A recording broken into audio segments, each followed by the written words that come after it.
Semenjak memimpin Indonesia dari tahun 2014, skala prioritas kerja pemerintahan Presiden Joko Widodo adalah menggenjot pembangunan di bidang infrastruktur.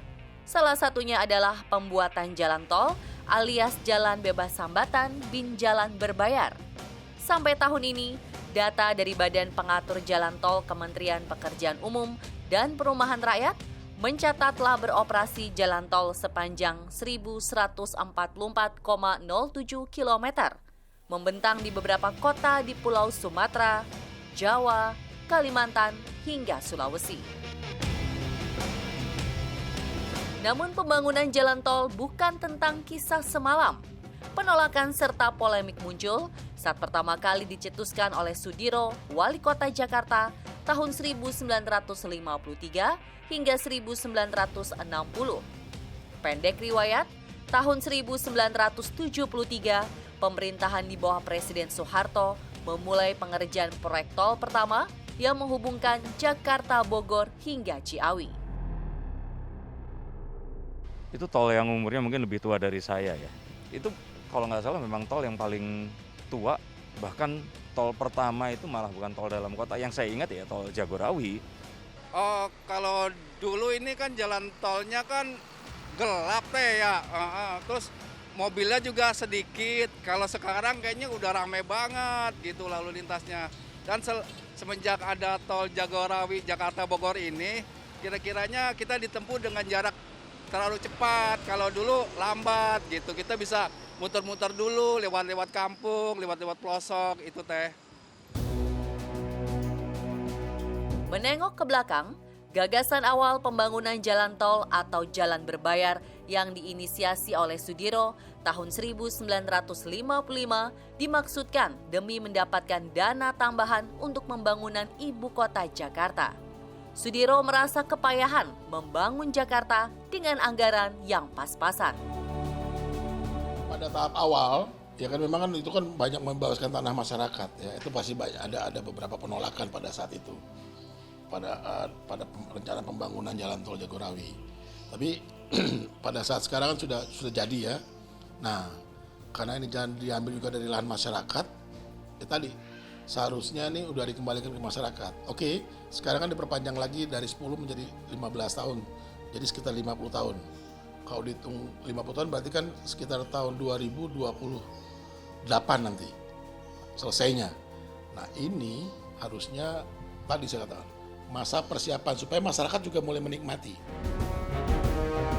Seperti diketahui, kakek dari artis Tora Sudiro ini menjadi wali kota Praja Jakarta dari tahun 1953 hingga 1960. Tora boleh berbangga diri. Dari usulan kakeknya, kini ribuan kilometer jalan tol turut menggerakkan dan meningkatkan perekonomian rakyat.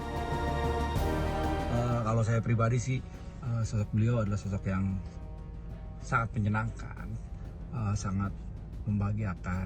Terus banyak cerita-cerita yang beliau sampaikan tentang kebaikan, tapi melalui cerita-cerita ya, bukan mengajari tapi melalui cerita-cerita kayak wayang, kayak cerita-cerita ya wayang lah pokoknya paling banyak itu. Terus suka aja kita touring juga. Terus touring itu maksudnya kita jalan-jalan naik hibah waktu itu, jalan-jalan keliling kota. Terus dikasih tahu sejarah-sejarahnya nih tentang tempat ini apa, tempat itu apa gitu. Terus ya pokoknya Eyang tuh ya biasalah. Oh my god. Pokoknya Eyang benar-benar idola kita semua. Namun usulannya ini mendapat pertentangan dari anggota legislatif yang waktu itu masih bernama DPRDS. Alasannya, keberadaan jalan tol akan menghambat dan mengganggu lalu lintas. Di luar itu, pengenaan tarif untuk jalan tol sama saja dengan memungut pajak dari rakyat yang dianggap sebagai peninggalan kuno era kolonial. Jalan tol Jagorawi dibangun mulai dari konstruksinya dari tahun 1973 dan mulai dioperasikan di tahun 1978. Jalan tol Jagorawi ini awal mulanya dibangun karena ada permintaan di sekitar Cibinong, ada pabrik semen sehingga dibutuhkan aksesibilitas untuk distribusi semen tersebut, sehingga pemerintah menginisiasi untuk membangun jalan tol dari Jakarta, awal mulanya dari Jakarta menuju Cibinong. Setelah itu seiring berkembangnya kawasan, dibangun 1 tahun kemudian dioperasikan ruas dari Cibinong menuju Bogor maupun Ciawi, sehingga total panjang jalan tol Jagorawi pada saat ini adalah 59 km. Ide Gubernur Sudiro kembali mencuat seiring berkembang pesatnya Jakarta sebagai ibu kota negara dan pusat bisnis. Tahun 1970, jalanan Jakarta mulai macet karena kendaraan yang semakin banyak. Jalan tol dipandang sebagai salah satu solusi pengentasan. Rencana lama akhirnya dihidupkan kembali.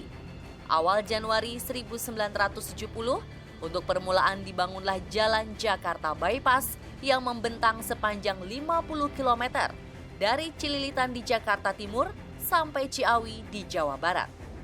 3 tahun berselang, pemerintah benar-benar mewujudkan. Proyek jalan tol pertama dibangun untuk menghubungkan Jakarta, Bogor, Ciawi. Jalan dengan panjang 59 km memiliki 6 jalur. Pembangunan yang ditaksir mencapai 16 miliar rupiah atau sekitar 350 juta per kilometernya dibiayai melalui APBN serta dari bantuan dan pinjaman dana asing. Setelah 5 tahun pengerjaan, tanggal 9 Maret 1978, Presiden Soeharto meresmikan proyek prestisius ini. Kelak, jalan yang disingkat Tol Jagorawi tercatat bukan saja sebagai jalan tol pertama di Indonesia, tetapi juga di kawasan regional Asia Tenggara. Kalau saya pribadi sih pasti bangga ya, karena makin kesini saya makin tahu apa aja yang dikerjain sama kakek saya itu. Jadi kayak kemarin tuh Museum Proklamasi mau dibuka lagi gitu ya, terus kita ada ngobrol-ngobrol, kebetulan saya juga jadi pembicaranya, kita ngomongin soal keberadaan kakek saya di dalam proklamasi gitu. Saya sendiri nggak pernah lihat foto-foto beliau di buku-buku sejarah atau apapun soal waktu proklamasi gitu, cuman banyak yang mengakui keberadaan beliau di sana gitu. Rencana awal tol Jagorawi rupanya tidak semata untuk jalan raya bebas hambatan bagi kendaraan warga sipil. Jalan dengan lebar hampir 20 meter itu juga diperuntukkan untuk aktivitas militer. Terutama akan dipakai sebagai landing strip darurat bagi pesawat-pesawat tempur jika sewaktu-waktu terjadi perang atau keadaan genting. Jadi kalau dulu jalan tol Jagorawi dibangun dengan lebar lajur, jumlah lajur itu adalah 3x2 ya. Jadi 3 lajur ke arah Bogor, 3 lajur ke arah Jakarta. Nah saat ini seiring bertambahnya waktu, kanan kiri sekitar ruas jalan tol Jagorawi ini dipenuhi oleh pemukiman dan juga sebagai salah satu tujuan wisata yang favorit ya ke arah Puncak maupun Bogor, sehingga dilakukan beberapa pelebaran lajur, sehingga sekarang saat ini Jagorawi terdiri dari 4 lajur masing-masing arah. Kemudian selain itu seiring dengan banyaknya kendaraan yang melewati Jagorawi juga dilakukan upaya-upaya untuk mengurai kepadatan. Kalau dulu mungkin masih relatif sepi lalinnya, kalau sekarang udah padat, di sini ada beberapa rekayasa lalin yang dilakukan untuk mengurai kepadatan, salah satunya adalah kontraflow. Setiap prestasi selalu saja ada ironi. Demikian pula kisah di balik pembangunan jalan tol Jagorawi. Berkembang cerita kalau saat pembangunannya syarat dengan intrik dan tarik-menarik kepentingan. Banyak yang terbantu dan merasakan manfaatnya, di lain pihak ada juga yang membesar-besarkan dampak dan akibat yang timbul. Salah satu yang ditiupkan adalah banyaknya korban jiwa yang meninggal saat pengerjaan. Sebuah data menulis sekurangnya 21 nyawa melayang. Belum lagi menghitung dampak lingkungan yang dirasakan. Warga yang kehilangan tanah garapan sampai terganggunya keseimbangan alam karena lebih dari 600 batang pohon harus dibabat untuk tercapainya mega proyek ini. Ya waktu awalnya sebelum aspal kan tanah rata, terus didorongin pakai doser, terus diratain tanahnya, diangkut pakai mobil dump truck, dibuang buat nguruk sawah. Tuh, ya. Nah, namanya pembuatan dia kan tanah kalau belum rata masih didoserin, setelah udah rata digiling. Udah digiling bagus, dites dulu dicoba. Kalau kurang bagus didaur ulang.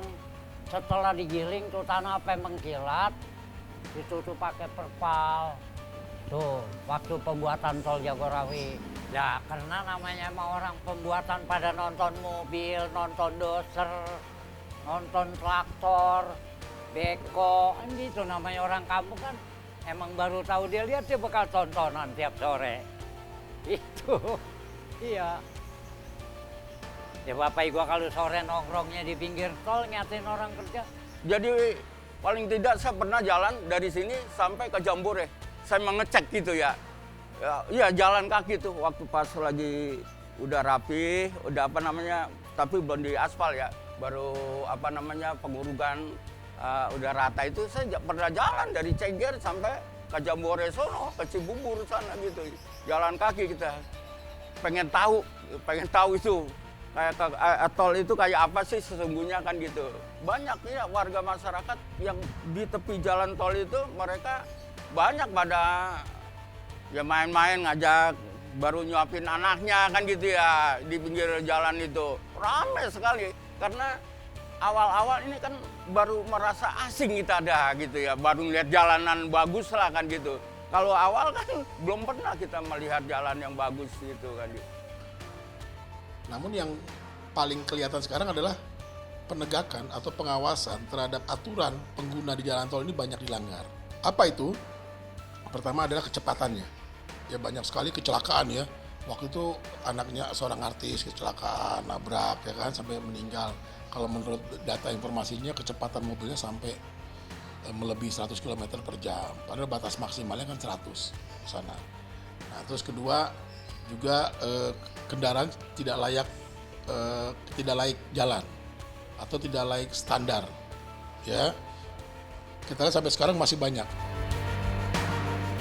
Sudah 48 tahun berlalu, bagaimanapun kontroversinya, tidaklah mungkir kalau keberadaannya turut menggerakkan urat nadi perekonomian, membantu mobilitas penduduk yang kian padat dan riuh.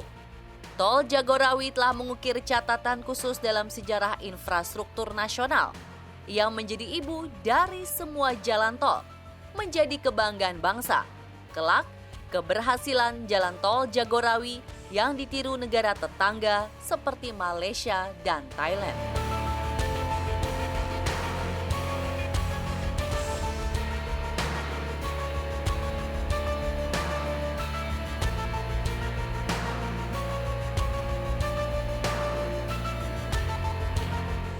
Dia juga mencetus RT RW, itu juga saya baru tahu juga. Dia juga penggagas Asian Games juga, dia ada andil juga di situ kalau nggak salah. Terus banyak lah pokoknya, saya juga tiba-tiba wah keren juga nih kaki saya nih gitu. Wah bukan main, bangga alhamdulillah. Jadi pikiran kita kayaknya dari Jakarta ke Ciawi kayaknya pas ada tol kayaknya cepat gitu rencananya kan gitu, jalan tol bebas hambatan kan gitu. Sekitar tahun 76-an tuh pas tol jadi sih orang rame waktu itu tuh. Orang dari mana juga pada jalan kaki. Tuh udah pernah dipakai hari ulang tahun ABRI, kegiatannya di Taman Bunga Jambore. Ya waktu namanya sebelum diaspal sih ya berarti turun, lihat-lihat situ. Makanya emang hasilnya juga bagus, Bapak akuin. Jagorawi mah. Ya jadi kalau sebagai suatu kebanggaan pasti bangga ya, karena Jagorawi ini adalah jalan tol pertama bukan hanya di Jasa Marga tapi memang di Indonesia bahkan Asia Tenggara, merupakan jalan tol pertama dengan mempunyai karena dibangun dalam waktu yang relatif lama pada saat itu sehingga kondisi perkerasannya juga masih relatif prima sampai dengan saat ini. Kemudian dengan landscape kondisi jalan tol Jagorawi ini relatif hijau dan segar, menjadikan suatu masterpiece atau ikon di Jasa Marga maupun Indonesia. Gagasan Sudiro bahkan masih relevan sampai hari ini. Dalam perencanaan pembangunan nasional, Presiden Jokowi memprioritaskan untuk membangun jalan tol sebanyak dan sepanjang mungkin. Dengan wilayah yang sedemikian luas, jalan tol mungkin dipandang sebagai salah satu medium penghubung yang praktis dan cepat. Jadi untuk perawatan tol Jagorawi yang saat ini karena yang tadi kondisi jalan Jagorawi juga masih relatif prima, kami tetap melakukan perawatan rutin dengan pada kondisi jalan maupun jembatan karena ya secara umur memang sudah relatif tua, cuman masih bagus sehingga tetap dilakukan upaya preventif perbaikan secara rutin pada perkerasan maupun perapihan pada sekitar lingkungan dan lain sebagainya. Selain itu juga kita melakukan penambahan lokasi WIM, Weight in Motion. Jadi di situ peralatan kita ada di Ciawi untuk mendeteksi kendaraan yang akan masuk jalan tol, menghindari kendaraan yang odol atau overload, overdimension. Dalam masa pemerintahan yang menginjak tahun ke-7, Presiden Jokowi telah membangun lebih dari 1.000 km yang tidak saja terpusat di Pulau Jawa, juga menyebar ke seluruh daerah di Nusantara. Bahkan keberhasilan membangun jalan tol digadang-gadang sebagai salah satu indikator keberhasilan kerja pemerintah saat ini.